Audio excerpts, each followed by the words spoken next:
Let's talk about something that few Christians dare to touch: the push to rebuild the temple in Jerusalem. Because behind all the excitement, all the prophecies, and all the donations pouring in, there's a deeper story, one that flips the whole narrative upside down. Back in the days of Jesus, the Sanhedrin ruled the people through the temple system. The sacrifices, the priesthood, the rituals, that was their throne of power. The temple wasn't just a place of worship.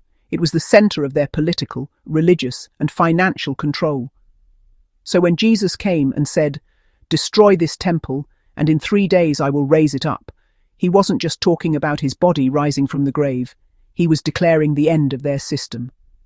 God was moving out of man-made temples and into a living one, his people, his body. And when the physical temple fell in 70 AD, it wasn't Rome's victory. It was God's.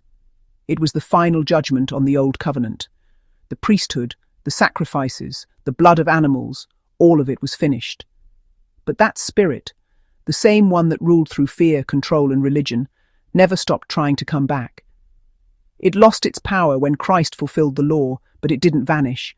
Straight after the destruction of the temple, it tried to rebuild it and hasn't stopped trying, centuries later. That same spirit is whispering still, "Rebuild the temple." You see, the movement to rebuild isn't about worshipping God. It's about rebuilding power, the same kind of power the Sanhedrin once held. And the tragic part, they're getting Christians to pay for it. Millions of believers around the world are donating to organizations that claim to be preparing for prophecy. They're told this new temple will help bring back Jesus, when in truth, they're helping rebuild the system that rejected him. Think about it. God already made his temple. It's not made of stone and gold, it's made of living people, sealed by his Spirit. Paul said it plainly, "Do you not know that you are the temple of God?" 1 Corinthians 3:16. And Jesus told the Samaritan woman, "The hour is coming when you will neither on this mountain nor in Jerusalem worship the Father. For God is spirit, and those who worship him must worship in spirit and truth." Yet the modern religious world still can't let go of the building. They've turned Christian, which was once a mocking nickname for the faithful remnant, into a global brand, a system, an institution. That spirit of old, Satan, is mocking God's creation while letting them pay for the resurrection of his power. A religion with hierarchies, temples and titles, the very things Jesus came to tear down.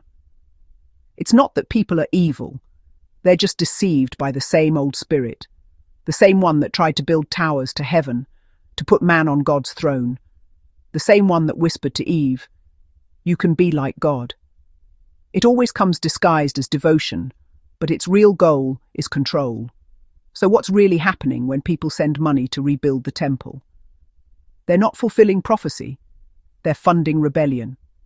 They're helping raise up the throne God already destroyed, a throne that belongs not to the kingdom of heaven, but to the kingdom of man.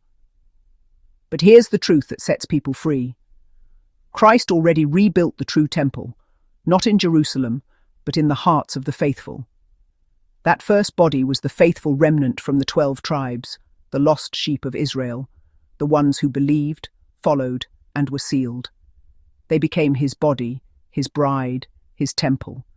And through them, the light of that kingdom filled the world. Christ reigns. The law is fulfilled. The old system is gone. So while the deceived look to rebuild what God destroyed, we look to the living temple that can never be torn down. That's the mystery of the gospel. The kingdom is already here. There is only one temple that still stands, the one made without hands. And that's the one God recognizes forever. For those of you who want to explore this subject on a deeper level, feel free to join my members-only section, where we go down the rabbit hole and shine the light in all the dark corners of man-made religion.